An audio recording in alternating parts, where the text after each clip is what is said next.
Esse é mais um momento de leitura da palavra e reflexão. Eu sou a missionária Rosângela Ribeiro. Vamos estar falando sobre Apocalipse. O livro de Apocalipse é dirigido às 7 igrejas na Ásia. Vamos estar falando sobre Esmirna. Em Apocalipse capítulo 2, versículo 8 ao 11, nos fala assim: E o anjo da igreja em Esmirna escreve: Isto diz o primeiro e o último que foi morto e reviveu. Conheço as tuas obras, e tribulação e pobreza, e a blasfêmia dos que se dizem judeus, e não o são, mas são a sinagoga de Satanás. Nada tema as coisas que hás de padecer. Eis que o diabo lançará alguns de vós na prisão, para que sejais tentados, e tereis uma tribulação de 10 dias. Ser fiel até a morte, e dar-te-ei a coroa da vida. Quem tem ouvidos, ouça o que o Espírito diz às igrejas. O que vencer não receberá o dano da segunda morte. Em Esmirna, era uma rica cidade portuária e comercial da Ásia Menor. Atualmente, Izmir, a terceira maior cidade na Turquia. A igreja cristã que havia ali era pobre e perseguida. O sofrimento pelo martírio era uma característica dessa igreja, pois o seu fundador, Policarpo, foi queimado vivo pelos perseguidores de Roma, que não aceitavam o fato de cristãos servirem ao Senhor Jesus, em vez de a César. Milhares também foram martirizados depois dele.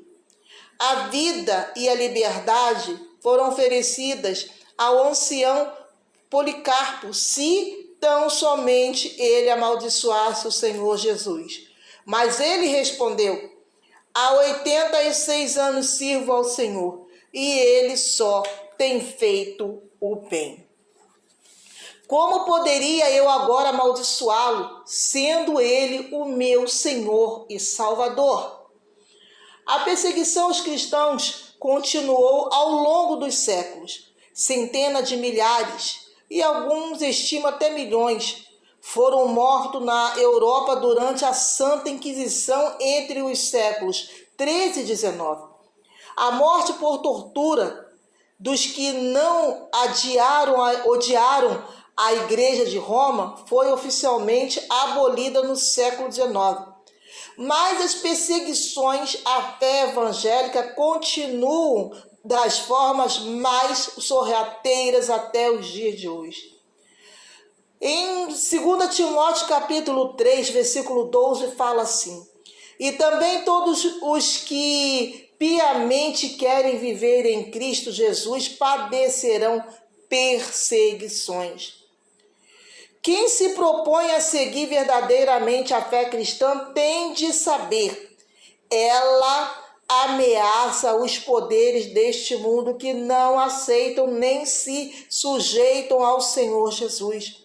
Por isso, os verdadeiros cristãos sempre serão perseguidos. A tribulação era uma das características principais da igreja de Esmirna, que estava sendo triturada pela perseguição. Mas, sem querer, seus perseguidores contribuíram para aumentar a qualidade de obra, de fé e de fidelidade dos cristãos daquela cidade ao Senhor Jesus Cristo. Deus permite que todos os que são realmente dele passem pelo crivo das tribulações, para o seu próprio benefício. Do contrário, ele jamais permitiria isso. Em Romanos capítulo 5, versículo 3 e 4, nos fala assim: E não somente isto, mas também nos gloriamos nas tribulações, sabendo que a tribulação produz a paciência, e a paciência a experiência, e a experiência a esperança. Se existem tribulações, não haverá paciência. Experiência é muito menos esperança. A falta de tribulação neutraliza a ação da fé e, como consequência, faz o cristão se acomodar. Na igreja de Éfeso, por exemplo, não havia tribulação, mas ela estava morrendo espiritualmente na sua autossatisfação espiritual por ter abandonado o seu primeiro amor. Esmirna foi considerada uma igreja rica, apesar de sua pobreza material.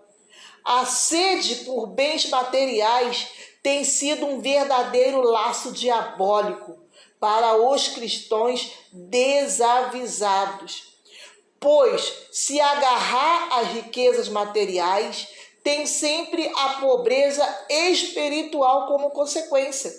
Não que a riqueza não seja uma coisa boa para o cristão.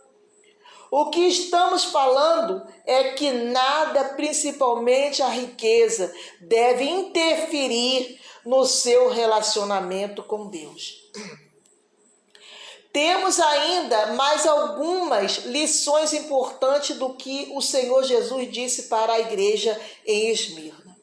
Em Apocalipse, capítulo 2, versículo 9, fala assim: conheço as tuas obras, e tribulação e pobreza, mas tu és rico, e a blasfêmia dos que se dizem judeus, e não o são, mas são a sinagoga de Satanás. A próspera cidade de Esmirna tinha uma grande e influente população judaica, na qual muitos líderes religiosos se aliavam a Roma para perseguir os cristãos. Esses religiosos se gabavam de ser o povo da aliança, os escolhidos de Deus, mesmo depois de rejeitarem o Salvador e terem sido rejeitados por ele em sua hipocrisia.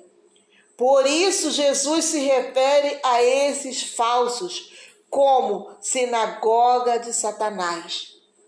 Note que, assim como Jesus tem sua igreja neste mundo, Satanás também tem a sua. E essa igreja satânica não é aquela que abertamente se declara assim.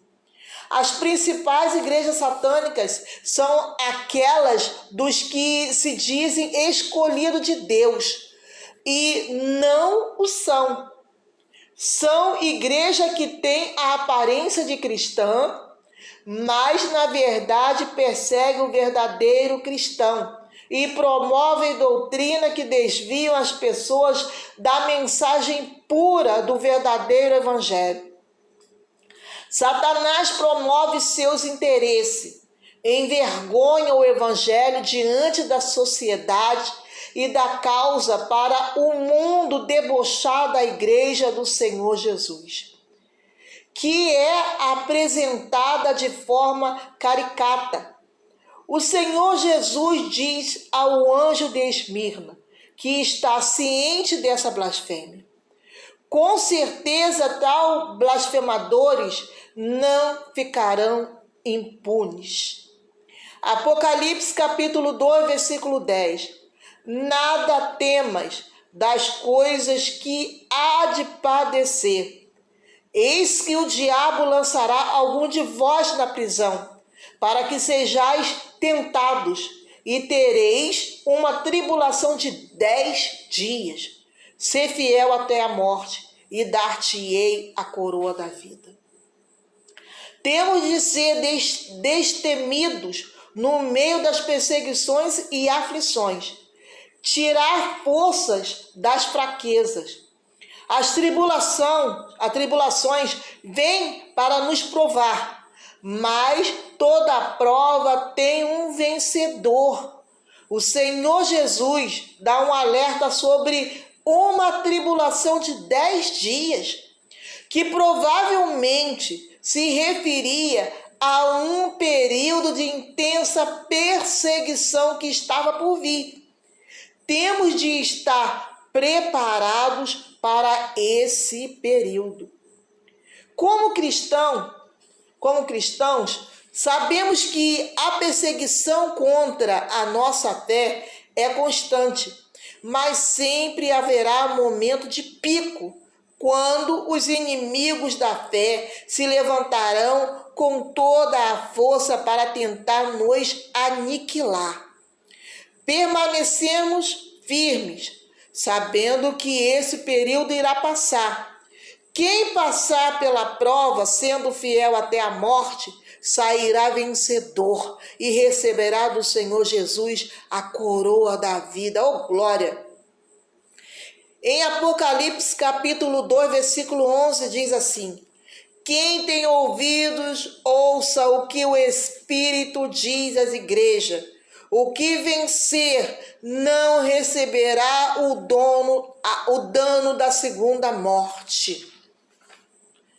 Para quem enfrentar a morte todos os dias por causa da fé, há um consolo e uma garantia: não sofrerá o dano da segunda morte. O que é a segunda morte? A primeira já conhecemos. Todos os dias no cemitério deste mundo, familiares e amigos se despedem de alguém que sofreu a primeira morte enquanto seu corpo desce à terra. E a morte física que eu e você e todos, salvos e perdidos, sofreremos. A segunda morte, porém, é a espiritual, da qual o próprio Senhor Jesus falou no final do Apocalipse. Apocalipse, capítulo 20, versículo 14. E a morte e o inferno foram lançados no fogo. Esta é a segunda morte. O dano da segunda morte não será sentido no corpo, e sim na alma do perdido. Quando esta for lançada no fogo, no lago de fogo, pela eternidade. Os salvos, os vencedores, porém não serão tocados por ela. Esses serão agraciados com a vida eterna na presença do Senhor, a quem finalmente serviram até a primeira morte. Amém. Glórias a Deus. Então esse foi mais um momento de leitura da palavra e reflexão. Se inscreve no meu canal, faz um like e desde já eu te agradeço. Até o próximo vídeo.